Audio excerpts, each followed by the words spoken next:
আমাদের মহিলা ক্রিকেট দল ইংল্যান্ডে গিয়ে ইংল্যান্ডকে কাঁপিয়ে দিচ্ছে। প্রথমে টি-20 সিরিজ ভারতীয় দল প্রথমবার ইংল্যান্ডের মহিলারাকে হারিয়ে ভারতীয় দল সিরিজ জিতে গেল 3-2। এবার ওয়ানডে সিরিজ শুরু হয়েছে, এবার ওয়ানডে সিরিজেও ইংল্যান্ডকে হারিয়ে দিয়েছে আমাদের মহিলারা এবং দুর্দান্ত পারফরমেন্স করেছে।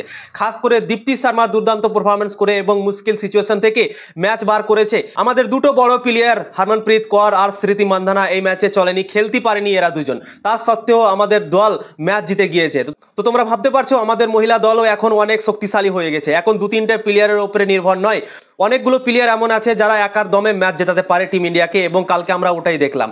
আমাদের বড় বড় দুটো প্লেয়ার স্মৃতি মান্ধানা এবং হরমনপ্রীত কৌর এই দুজন খেলতে পারলো না, তা সত্ত্বেও 259 রানের টার্গেটটাকে চেস করে নিল ভারতীয় দল এবং দুর্দান্তভাবে ম্যাচ জিতলো এবং ইংল্যান্ডের মাঠে গিয়ে ইংল্যান্ডকে হারিয়ে দিল আবার প্রথম ম্যাচ। প্রথমে টি-20 সিরিজ ভারতীয় দল 3-2 জিতে গেল, এবার ওয়ানডে সিরিজ খেলছে, ওয়ানডে সিরিজেও প্রথম ম্যাচ জিতে গিয়েছে। তো ভারতের জন্য অনেক বড় সুখবর। 2025 সালে ওয়ার্ল্ড কাপও আছে, ওডিআই ওয়ার্ল্ড কাপ।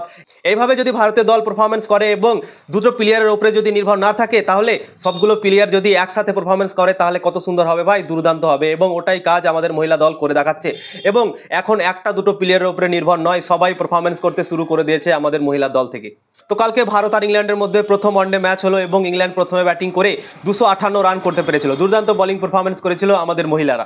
তারপর যখন ভারত ব্যাট করতে নামলো 124 রানে ভারতের 4টা উইকেট পড়ে গিয়েছিল। স্মৃতি মান্ধানাও পড়ে গিয়েছিল, হরমনপ্রীত কৌরও পড়ে গিয়েছিল এবং অনেকটা রান প্রয়োজন ছিল ম্যাচ জেতার জন্য ভারতীয় দলকে। তখন আমরা মনে মনে ভেবেছিলাম কি আর মনে হয় এই ম্যাচটা ভারতীয় দল জিততে পারবে না। তারপর দীপ্তি শর্মা ব্যাটিং করতে আসে 6 নম্বরে 124 রানে 4টা উইকেট পড়ার পর দিয়ে 62 রানের ইনিংস খেলে 64 বলে। দুর্দান্ত খেলেছে এবং নট আউট থেকে ভারতকে ম্যাচ জিতিয়েছে এবং 48 ওভার 2 বলে এই রানটাকে চেস করে ফেলেছে ভারতীয় দল এবং দুর্দান্তভাবে ম্যাচ জিতে গিয়েছে এবং Deepti Sharma player of the match হয়েছে এই ম্যাচটাতে। তো দুর্দান্ত ক্রিকেট খেললো ভারতীয় দল এবং প্রথম ম্যাচ জিতে গিয়েছে। তো ইংল্যান্ডের মাঠে গিয়ে ডমিনেট করছে আমাদের মহিলা দল, ইংল্যান্ডকে হারিয়ে দিচ্ছে। ইংল্যান্ড কিন্তু ছোট মোটো দল নয়, ইংল্যান্ড একটা শক্তিশালী দল, মহিলা দলও। তা সত্ত্বেও আমাদের দলকে তারা হারাতে পারছে না এবং নিজের ঘরের মাঠে তারা হেরে যাচ্ছে এবং ভারতীয় দল দুর্দান্ত পারফরমেন্স করছে। প্রথমে টি-20তে দুর্দান্ত খেললো, এবার ওয়ানডে সিরিজেও দারুণভাবে শুরু করেছে, প্রথম ম্যাচ জিতে গিয়েছে।